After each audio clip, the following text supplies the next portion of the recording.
Hi and hello, welcome to Easy Way to Study.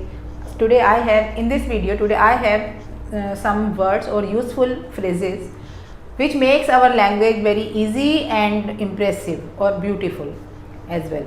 So these words, first words I have taken even if. It works as a conjunction in a sentence. This is its parts of speech conjunction.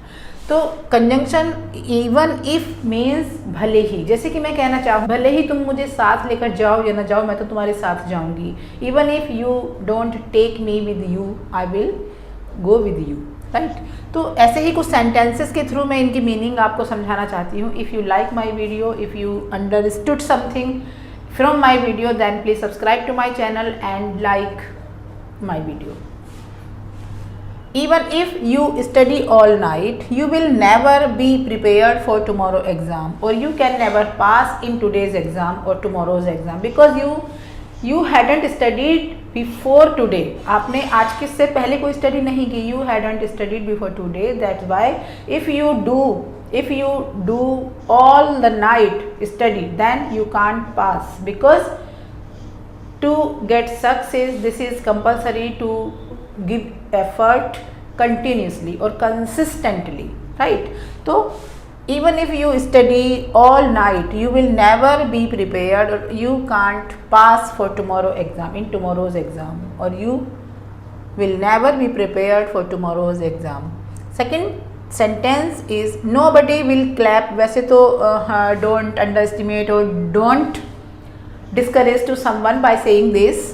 Nobody will clap for you even if you win the match. ऐसा कहना नहीं चाहिए. Don't say like this to someone. कोई भी clap नहीं करेगा भले ही तुम मैच जीत जाओ. Right. I will not talk to him even if he comes back.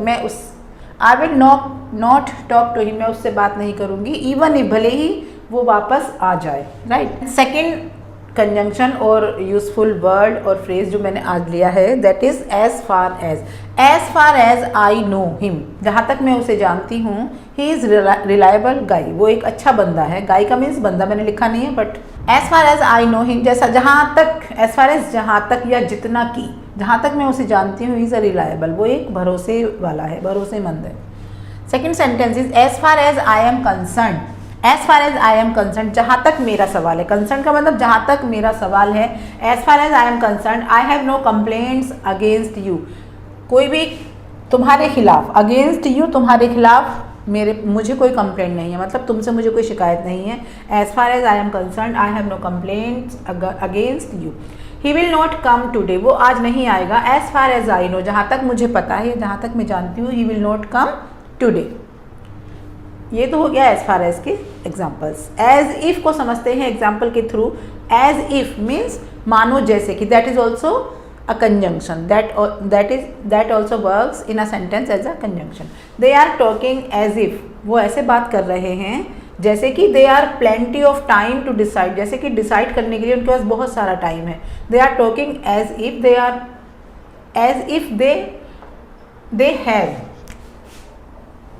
They have plenty of time to decide the venue, जैसे कि वेन्यू डिसाइड करने के लिए या कोई भी पॉइंट डिसाइड करने के लिए उनके पास बहुत सारा टाइम है.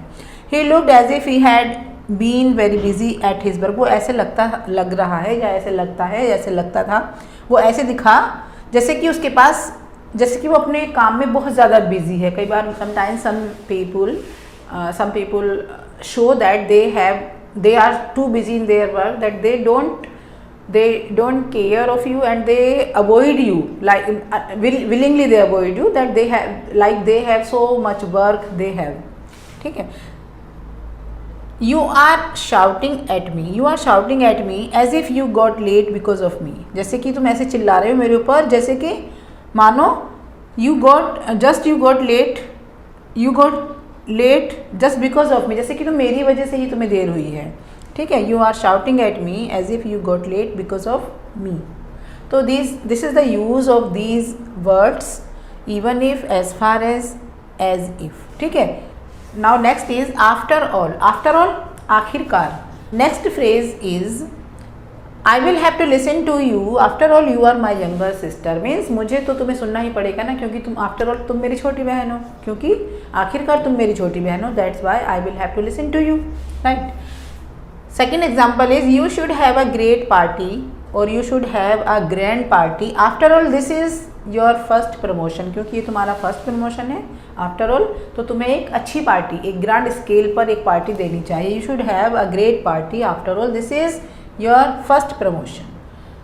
Now you should take a long holidays, after all you have worked very hard for your examination. मतलब तुम्हें अब एक लंबी छुट्टियां ले लेनी चाहिए, क्योंकि आफ्टर ऑल आखिरकार तुमने अपनी जो एग्ज़ाम थी उनमें बहुत मेहनत की है. You should have subscribed to my channel, after all you have seen so many videos that I made for you, right? If you learn something new and something informative, then please subscribe to my channel and keep learning, keep shining, keep growing. अगर आप ऐसे ही video देखते रहेंगे, समझते रहेंगे, तो आप एक दिन इंग्लिश भी बोलेंगे. It is not so easy to speak English. It is not so easy, but it is not too difficult to speak English. So keep trying and keep doing practice of English, of speaking English. I will be back soon with new content or related content. Till then, bye.